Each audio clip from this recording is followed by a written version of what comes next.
From England, this is The Velveteen Rabbit, a story written by Margery Williams over 100 years ago and read aloud to children ever since. It is a gentle tale about how being truly loved can change you, not on the outside, but deep inside, in ways that last forever. Before we go on, if you enjoy stories like this from around the world, please like and subscribe for new stories daily. Now, among the toys in a cozy nursery in a fine country house in England, the Velveteen Rabbit was not the grandest. He was made of soft velveteen, a rich chestnut brown with a white belly and thread whiskers. In the beginning, no one paid him much attention.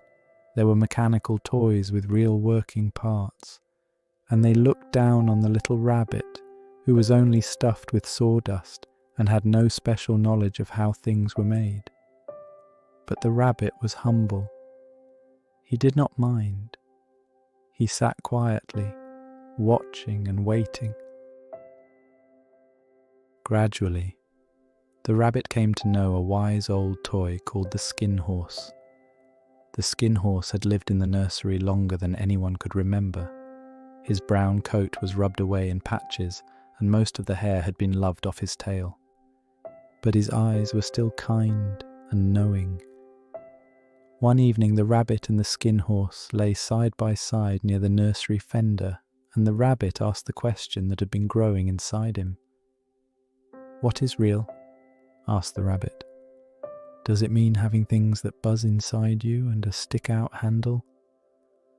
The skin horse smiled his kind, wise smile. "Real isn't how you are made," he said. "It's a thing that happens to you.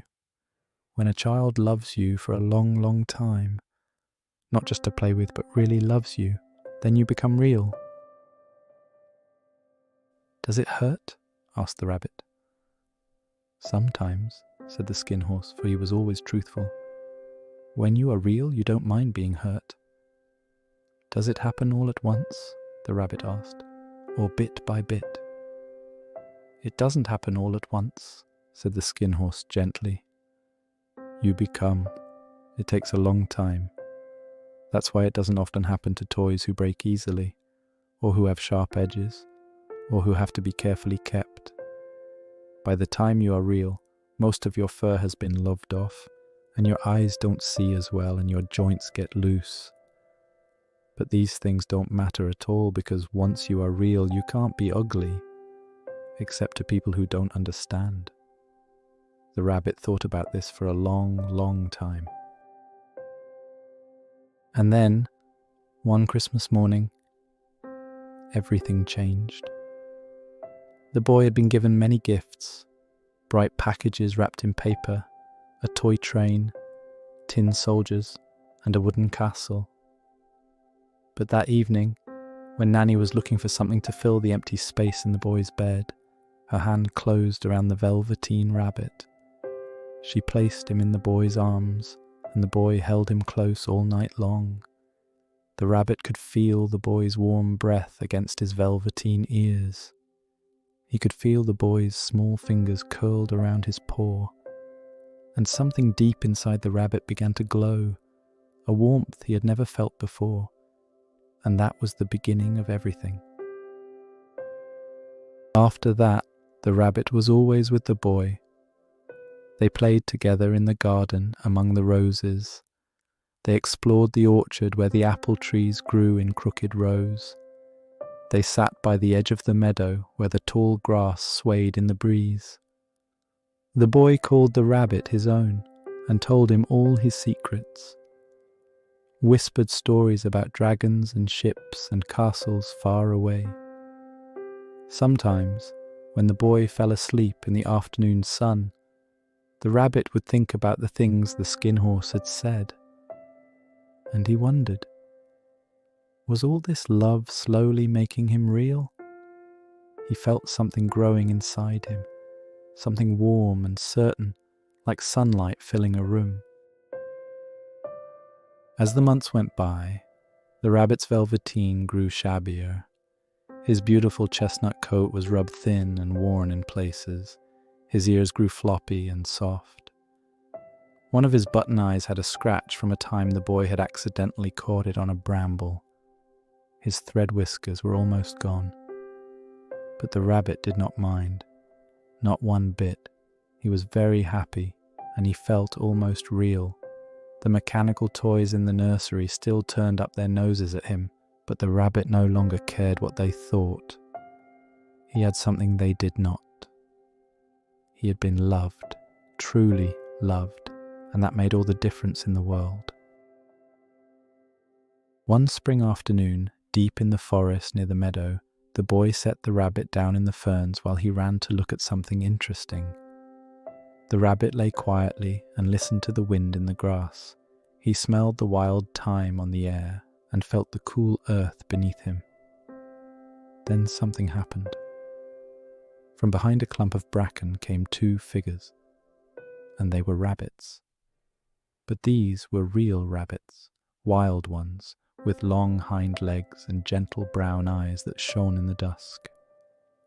They sniffed the air, and then came closer to look at the Velveteen Rabbit. "Why don't you get up and play with us?" one of them asked. "I don't feel like it," said the rabbit, for he didn't want them to see that he had no hind legs. The wild rabbits stared at the Velveteen Rabbit for a while, their noses twitching. Then they turned and ran off into the wood, bounding over the bracken with their strong hind legs. The Velveteen Rabbit was sad for a little while. He wished he could leap and run like them. He wished he could feel the wind rushing past his ears. But then the boy came back, his cheeks pink from running, and scooped the rabbit up and held him close. "There you are," the boy said, pressing his nose against the rabbit's worn velveteen ear.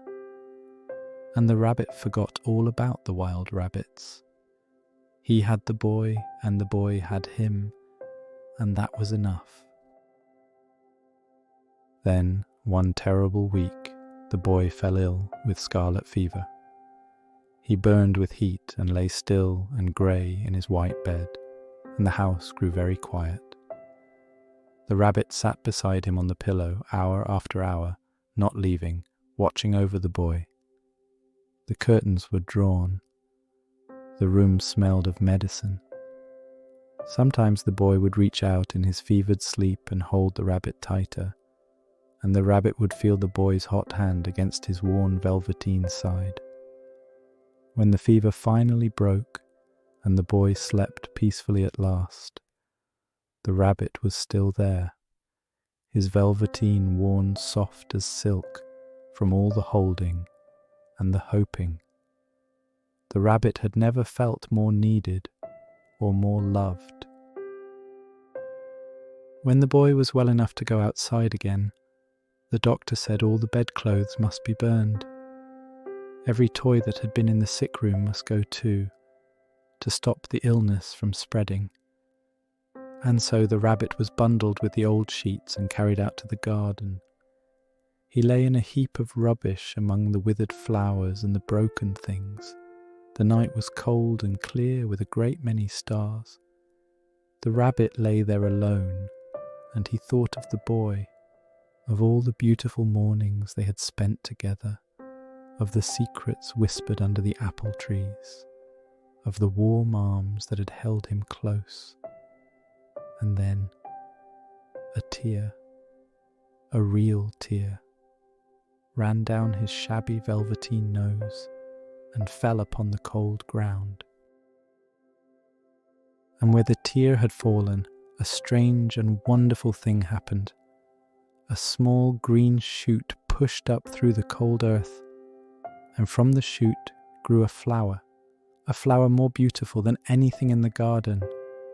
Its petals glowed with soft golden light, and from the heart of the flower stepped a small, shining creature, not quite a fairy and not quite a rabbit, and she was the most beautiful thing the Velveteen Rabbit had ever seen.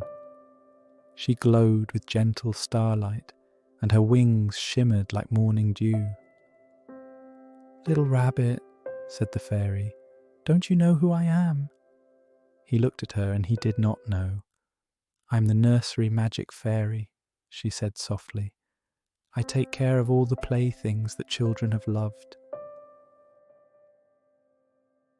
When playthings are old and worn and the children don't need them anymore," the fairy said, "I come to make them real." "Wasn't I real before?" the rabbit asked, his voice very small. "You were real to the boy," said the fairy gently, "because he loved you.